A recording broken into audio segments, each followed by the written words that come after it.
On a cold February morning in 2006, in a quiet suburb of Maryland, a woman named Lola Elaine Canter, 43 years old, a bookkeeper at a local accounting firm, a mother of two teenage daughters, left her home to run what should have been ordinary weekend errands. She drove a silver Honda Accord. She wore a blue winter coat. She carried a shopping list in her purse. By nightfall, her car sat abandoned in the parking lot of a strip mall 3 miles from her house, keys still in the ignition, driver's side door slightly ajar, her purse on the passenger seat, wallet intact. But Lola Elaine Canter was gone. No witnesses, no struggle, no blood. Just the hum of fluorescent lights above empty storefronts and the growing certainty among investigators that something terrible had happened in broad daylight, in a place where people came and went without seeing the darkness moving among them. The question that would haunt this community for nearly 2 decades was simple and impossible. Where was Lola Canter, and who was the last person to see her alive? The suburb where this happened sits in the sprawl between Baltimore and Washington, a place of strip malls and subdivision homes, of families who moved there for good schools and safe streets, for the promise of normalcy. The houses have vinyl siding and 2-car garages. The lawns are mowed in neat diagonal lines. Children ride bicycles on cul-de-sacs that loop back on themselves like questions without answers. In February, the trees stand bare, their branches black against gray skis, and the wind carries the smell of wood smoke from fireplaces and the distant rumble of traffic on the interstate. It is a place designed to be unremarkable, a place where people go to disappear into the comfort of routine, where the most exciting event is typically the opening of a new chain restaurant or the Friday night high school football game. Lola Elaine Canter had lived here for 11 years with her husband, Dennis, and their daughters, Rebecca and Amanda. Rebecca was 16, a junior in high school, a quiet girl who played clarinet in the marching band and worked weekends at the public library. Amanda was 14, talkative and athletic, a soccer player who spent hours practicing penalty kicks in the backyard until dark. Dennis worked as a sales manager at a furniture warehouse, a job that required travel but paid well enough to afford the mortgage and 2 cars and family vacations to the Outer Banks each summer.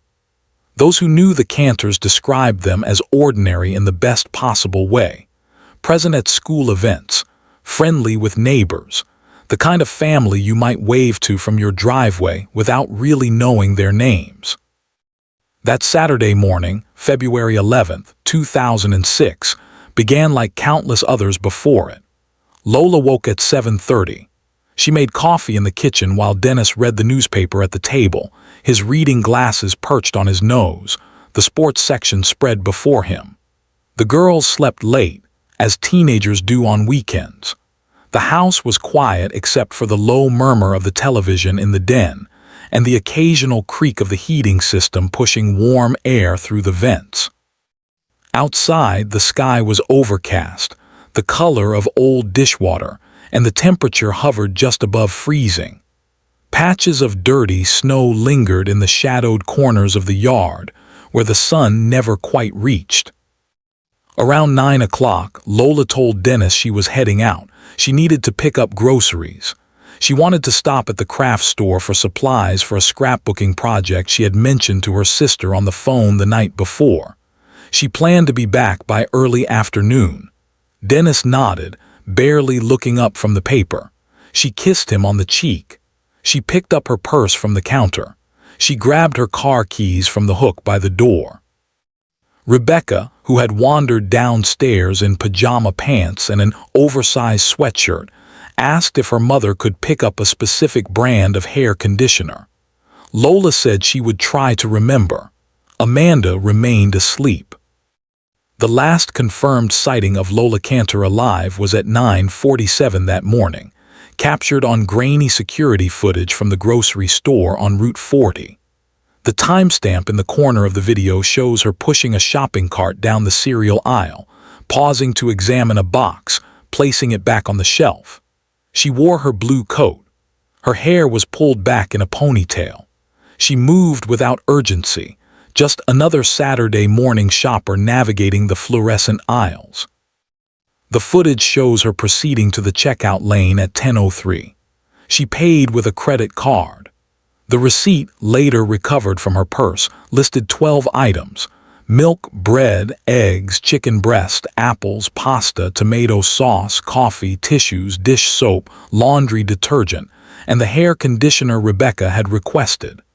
She left the store at 10:11, pushing her cart toward the parking lot, disappearing from the camera's view. What happened in the hours that followed remains, in some ways, the darkest mystery of this case. Clear's throat Lola's car was found at 6:35 that evening in the parking lot of a small shopping center on Jefferson Pike, 3.2 miles from her home. A woman walking her dog noticed the vehicle sitting alone beneath a streetlight, door open, interior light glowing weakly in the gathering dusk. She approached cautiously. She saw the purse. She saw the keys dangling from the ignition. She saw no sign of Lola Canter. The woman called the authorities. Within 20 minutes, deputies arrived. They secured the scene. They examined the vehicle with flashlights that cut pale circles in the darkness. The shopping bags from the grocery store were not in the car. The trunk was empty. There was no sign of struggle, no torn upholstery, no broken glass, no indication of force. The driver's seat was adjusted to a position consistent with Lola's height. The gas tank was 3/4 full. The odometer reading suggested the car had traveled approximately 9 miles since Lola's last oil change 2 weeks prior, a distance that aligned with the drive from her home to the grocery store and then to this parking lot. But why here? The shopping center contained a nail salon, a dry cleaner, a Chinese restaurant, and a vacant storefront with soap-streaked windows. None of these businesses reported seeing Lola that day. No one remembered a woman in a blue coat. Deputies knocked on doors. They questioned shop owners and employees. They reviewed what little security footage existed, but most of the cameras were positioned to monitor entry points, not parking lots. They found nothing. As darkness settled completely over the strip mall, investigators stood in the cold, their breath forming clouds, staring at the silver Honda Accord as if it might suddenly reveal its secrets. One deputy later wrote in his notes, "Vehicle appeared staged, too neat, too deliberate." By midnight, the search had expanded. Officers contacted Lola's family. Dennis arrived at the scene, his face pale, his hands shaking as he identified his wife's car. He kept repeating the same questions. Where is she? What happened? Did someone take her? The deputies had no answers. They asked Dennis to account for his whereabouts that day. He said he had been home all afternoon, working in the garage, organizing tools. Amanda confirmed this. Rebecca had been at the library for her shift. Both girls were now sitting in the back of a patrol car, wrapped in blankets someone had retrieved from the trunk, their faces blank with shock. The first organized search began at dawn on Sunday. Volunteers gathered in the parking lot where Lola's car had been found. Neighbors, co-workers, members of her church, people who had never met her but felt compelled to help. They divided into teams. They walked grid patterns through the wooded areas behind the shopping center. They searched drainage ditches and vacant lots. They called her name until their voices grew hoarse. The local news stations arrived with cameras and microphones, broadcasting images of searchers moving slowly through bare trees, their orange vests bright against the winter landscape. Bloodhounds were brought in. The dogs picked up a scent trail from the driver's side door of the Honda, followed it approximately 30 yards into the woods behind the shopping center, then lost it near a service road that ran parallel to the main highway. Investigators wondered if Lola had been forced into another vehicle. They wondered if she had walked away on her own, though this seemed unlikely given that her purse, her money, and her identification remained in the car. They wondered about things they did not yet say aloud. On Monday, detectives began interviewing Lola's friends and family more thoroughly. They learned that her marriage to Dennis had been stable, or at least it appeared so to those who knew them casually. There had been no recent arguments, no financial troubles, no indication of infidelity. Lola's sister, Michelle, told investigators that Lola had seemed happy during their phone conversation the previous Friday evening. They had talked about their children, about an upcoming family birthday party, about nothing consequential. Michelle said her sister gave no hint that anything was wrong, no coded message, no plea for help hidden in ordinary conversation. But as the interviews continued, small inconsistencies began to emerge. A coworker mentioned that Dennis had seemed unusually insistent about knowing Lola's schedule, often calling the office to ask what time she would be leaving, what route she planned to take home. A neighbor recalled seeing Dennis standing in the driveway late at night several weeks earlier, just standing there in the dark, looking down the street as if waiting for something. Another neighbor mentioned that the Canters had argued loudly enough to be heard through the walls about a month before Lola disappeared, though the content of the argument remained unknown. Investigators obtained Lola's phone records. In the weeks leading up to her disappearance, she had made several calls to a domestic advocacy organization, though she had never filed a formal complaint or sought shelter services. When confronted with this information, Dennis appeared genuinely surprised. He said he had no knowledge of such calls.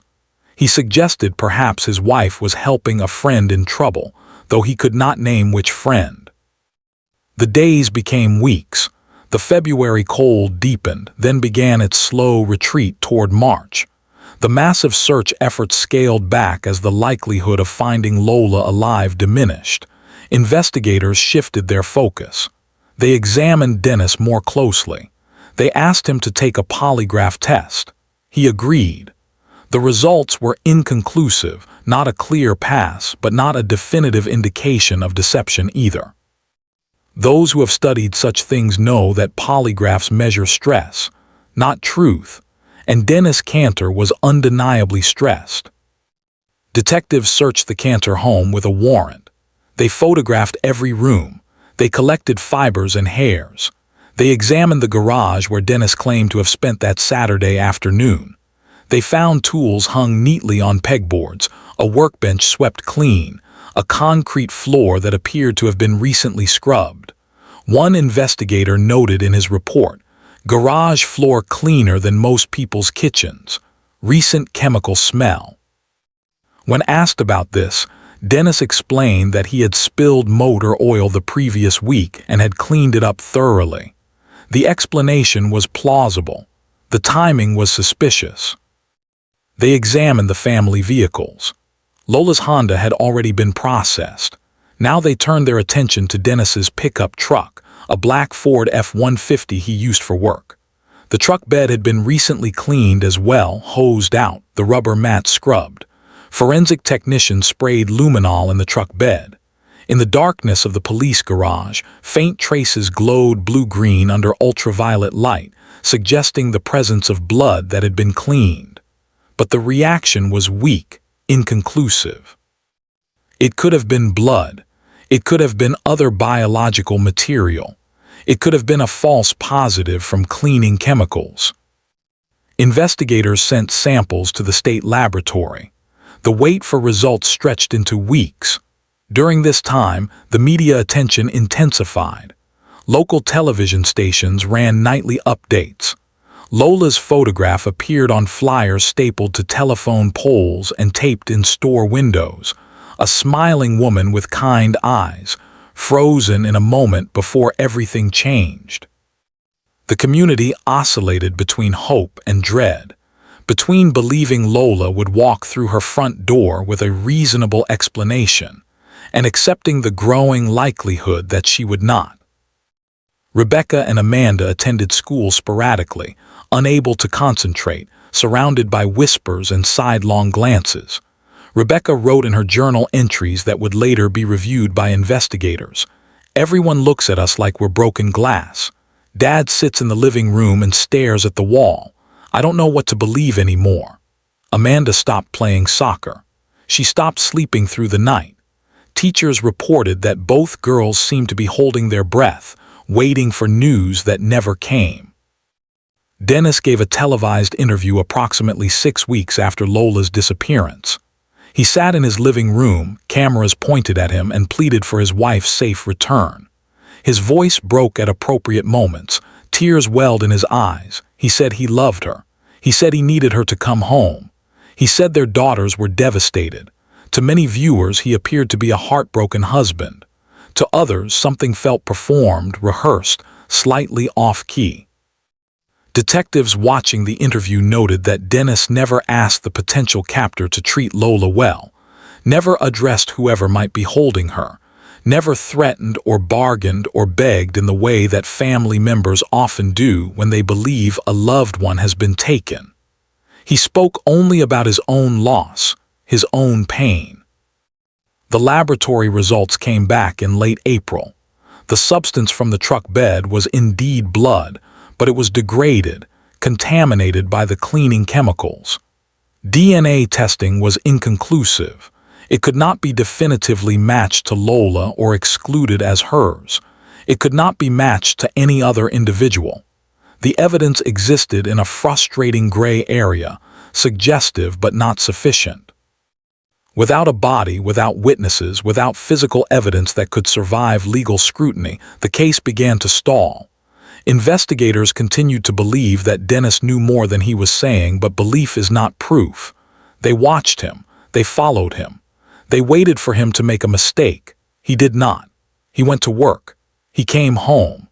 He attended parent-teacher conferences and Rebecca's band concerts and Amanda's soccer games when she finally returned to the team. He maintained the yard. He paid the bills. He lived his life with the visible strain of a man under suspicion, but the practical movements of someone who had no intention of confessing. By the summer of 2006, the investigation had effectively gone cold. The case remained open. A detective was assigned to review it periodically. Tips still came in, alleged sightings of Lola in other states, conspiracy theories from amateur investigators, psychics claiming to know where the body was buried. Each lead was followed, each claim investigated and dismissed. The file grew thicker. The years grew longer.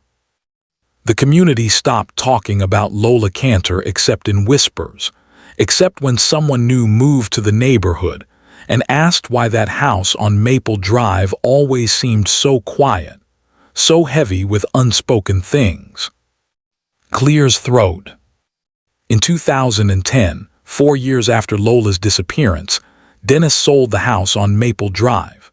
Rebecca was away at college. Amanda was finishing high school. The family could not continue living in a place where every room held memories of the person who was gone, where neighbors still watched with suspicious eyes, where the question of what happened hung in the air like smoke. They moved to a smaller home across town, a rental property with beige carpeting and hollow doors, a place with no history, no ghosts. Amanda later told a school counselor that the new house felt like living in a waiting room. Her father worked longer hours, coming home late, eating dinner in silence.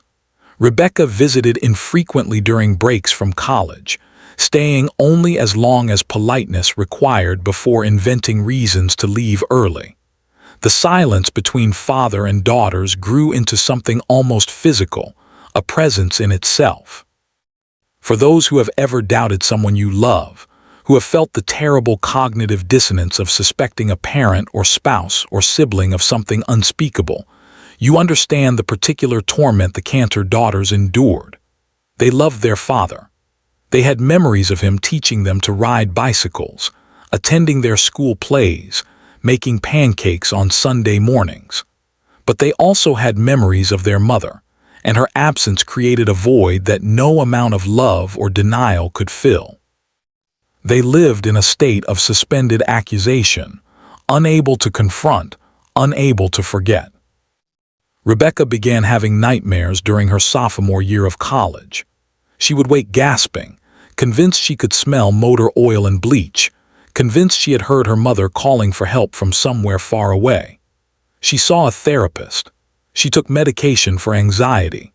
She stopped coming home at all, even during summer breaks, taking internships and traveling with friends, staying anywhere that was not that rental house with beige carpeting where her father watched television with the volume too loud. Amanda's response was different. She became watchful, observant in a way that made people uncomfortable.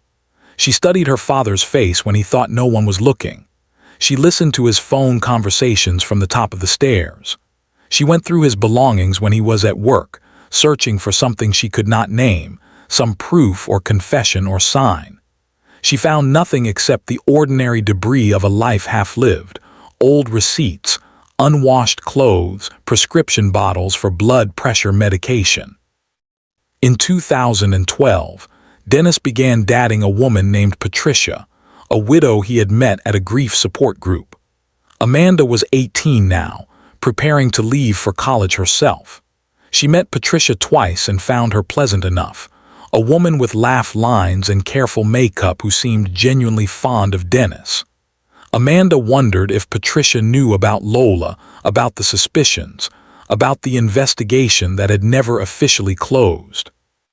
She wondered if her father had told the truth about what happened that February morning, or if he had constructed a version of events that painted himself as victim rather than suspect.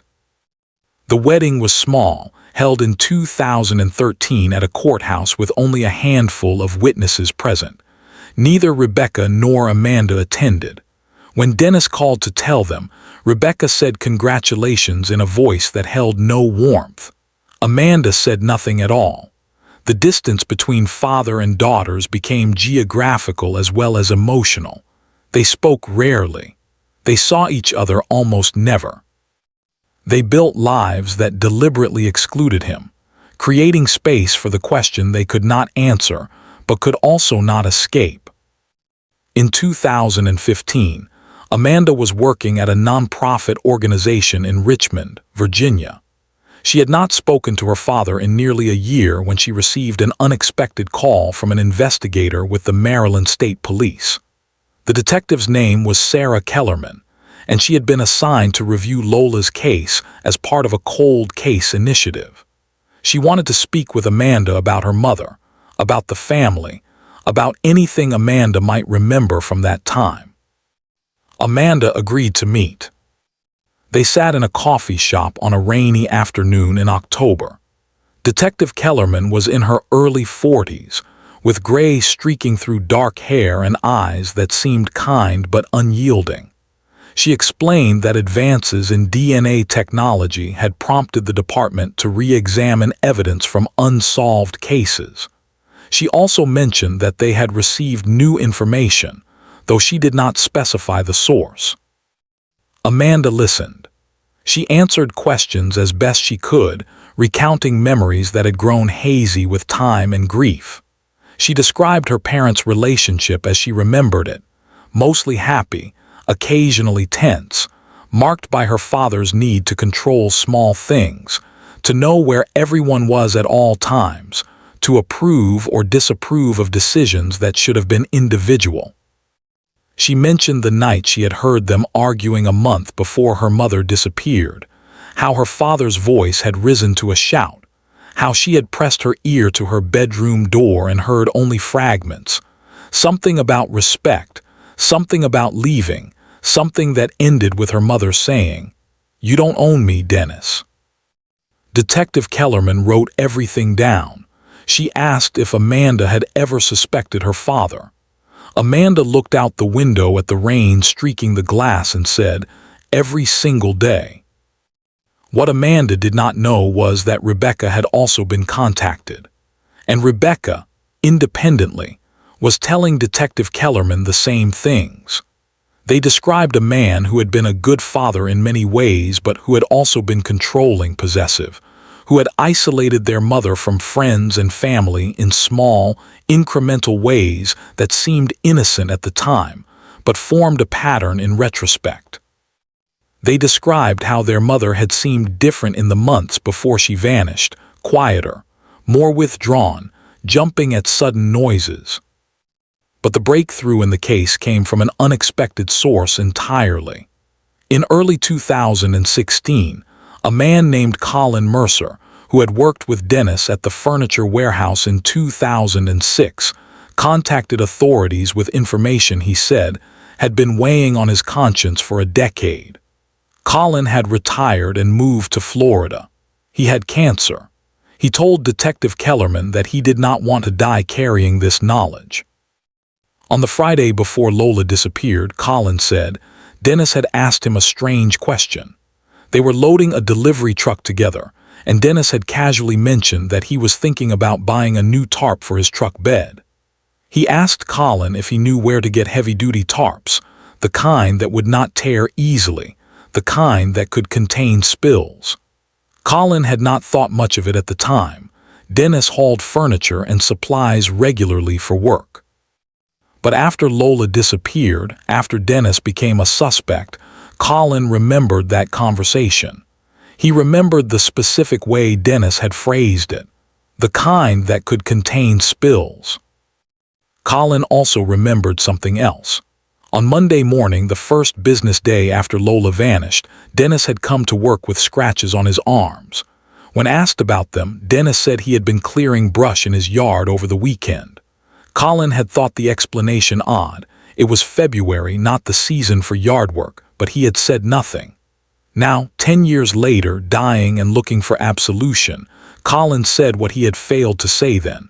I think he did something to her. I think he planned it. Detective Kellerman reopened the investigation in earnest. She obtained new search warrants. She brought in cadaver dogs to search the property on Maple Drive where the Canters had lived, though new owners occupied the home now. The dogs alerted in the garage and in a section of the backyard near a tool shed. Investigators began to dig. They found nothing at the house. The soil had been turned many times over the years by different owners planting gardens and installing fencing. If anything had been buried there, it was long gone. But Detective Kellerman was not deterred. She examined Dennis's work records from 2006. She mapped out his delivery routes. She looked for properties he might have accessed, remote locations where a person could hide something they did not want found. In March of 2016, acting on information developed through this process, investigators searched a rural property in western Maryland that the furniture company had used as a storage facility. The building had since been abandoned, the company having moved its operations. Behind the warehouse, in a dense stand of trees, cadaver dogs alerted again. Excavation began. On March 27, 2016, more than 10 years after Lola Canter disappeared, investigators found human remains buried approximately 4 feet beneath the surface. The body was wrapped in heavy plastic sheeting, the kind used for construction projects, and secured with rope. Dental records confirmed the identity within 48 hours. Lola Elaine Canter had been found. The medical examiner determined that Lola had died from blunt force trauma to the head, struck multiple times with a heavy object, possibly a hammer or similar tool.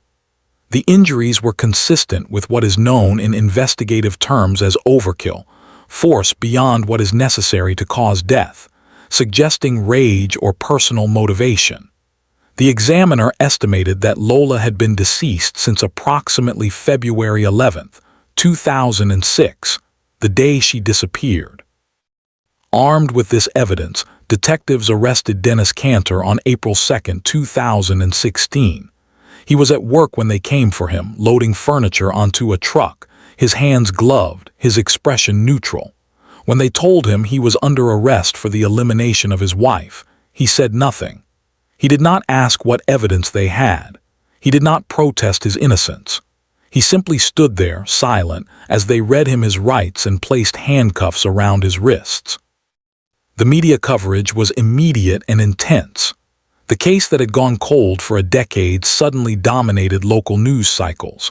Reporters stood outside the warehouse where Lola's body had been found, outside the courthouse where Dennis would be arraigned, outside the homes of Rebecca and Amanda, seeking comment. The daughters issued a brief statement through an attorney. "We are devastated by the confirmation of our worst fears. We loved our mother deeply. We will cooperate fully with the investigation and prosecution." Those who had known Dennis expressed shock and disbelief. His second wife, Patricia, filed for separation within a week of his arrest. Neighbors from Maple Drive told reporters they had always suspected something was wrong but had not wanted to believe it. Former coworkers offered conflicting assessments. Some described Dennis as a quiet, reliable worker. Others mentioned his temper, his need to control situations, his occasional comments about his wife that seemed, in retrospect, dismissive or cruel. The trial began in October of 2017. The prosecution presented their case methodically. They called Colin Mercer to testify about the conversation regarding tarps. They presented evidence of the cleaned garage floor and truck bed. They brought in financial experts who testified that Dennis had taken out a substantial life insurance policy on Lola just 8 months before her disappearance. A policy worth $300,000 that he had collected after having her declared legally deceased in 2013. They called Rebecca and Amanda to the stand. Both young women testified about their father's controlling behavior, about the arguments they had witnessed, about their mother's calls to the domestic advocacy organization. Rebecca cried while recounting the last time she saw her mother, that ordinary Saturday morning when she had asked for hair conditioner and received a promise that would never be kept. Amanda testified in a voice barely above a whisper, describing the years of suspicion and silence, the way her father had continued living as if nothing had happened. The defense argued that the evidence was circumstantial. They claimed that Lola could have been targeted by a stranger, that Dennis's behavior after her disappearance was consistent with grief and stress rather than guilt. They suggested that Colin Mercer's testimony was unreliable, colored by years, and by a man's need to feel important in his final days. They pointed out that no one had witnessed Dennis harming Lola, that no forensic evidence definitively placed him at the burial site. But the prosecution had one more piece of evidence. During the excavation of Lola's burial site, investigators had found several tools buried nearby, likely discarded at the same time as the body. Among these tools was a hammer that bore trace evidence, microscopic particles that matched the paint used on Dennis's garage walls in 2006. The hammer also had biological material in the crevices of the head, degraded by time but testable. DNA extracted from this material matched Lola Canter. On November 3, 2017, after 3 days of deliberation, the jury returned a guilty verdict. Dennis Canter was convicted of first-degree elimination and improper disposition of remains.